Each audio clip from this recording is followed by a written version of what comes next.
This just in, dozens of comedy news show hosts are losing their anchors to the coronavirus. I'm sure she's fine.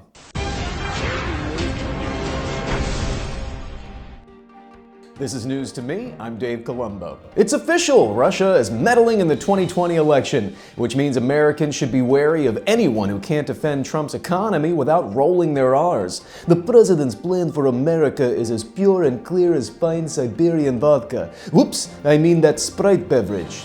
Once the head of the DNI announced these findings, the president swiftly fired him for someone younger and more loyal, a strategy he's already mastered with wives. The Democrats held a debate presented by NBC, though it felt more like UFC. Washington, let's talk about it. Let's talk about the major policies. Next question, my answers. Hello. Mike Bloomberg's $464 million campaign landed him on the debate stage, and he quickly became the most expensive punching bag since Conor McGregor.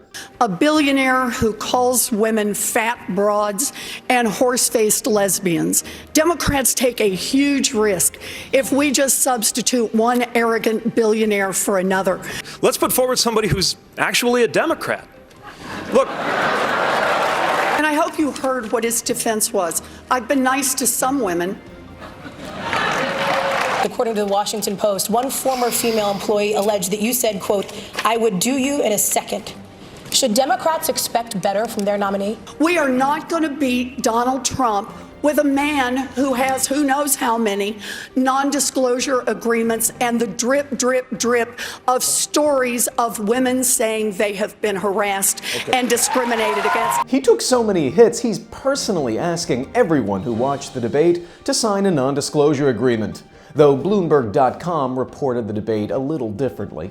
If we have a nominee who has a history of stop and frisk, Democrats are going to win. Thank you. The only candidate left standing will be Mike Bloomberg. Thank you. Actually a Democrat. Thank you. It is time to have a president who will be one arrogant billionaire. Thank you. Don't worry, Mike. Remember, you have $64 billion. You can pay each of the 20 million people who saw the debate $3,200 to casually forget we saw anything.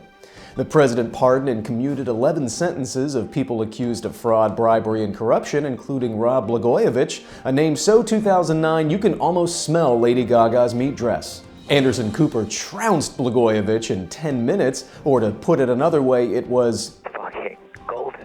At the end of the interview, it was clear the only lesson the former governor learned is that it's hard to get good hair dye in prison.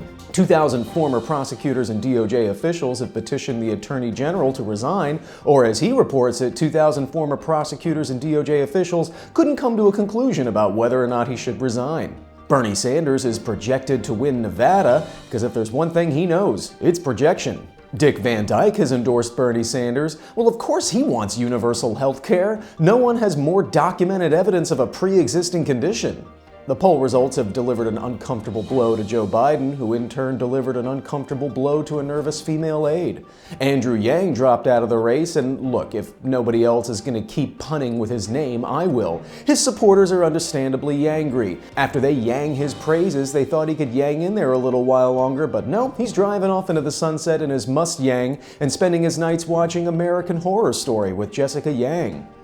Plymouth Rock was sprayed with graffiti, the worst vandalism in the area since the Pilgrims, let's say, explored their surroundings. Getty Images is being sued for $1 billion for claiming ownership of a public image. Getty Images is America's second least favorite watermark, just behind leaning close to the sink while wearing khakis.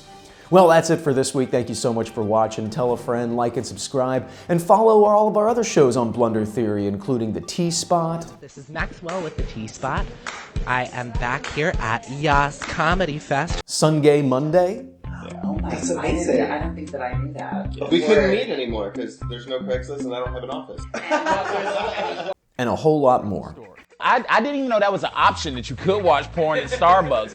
Y'all have a big black dick. I'm sorry, big black coffee. Oh, that's The Rock. He's in Moana.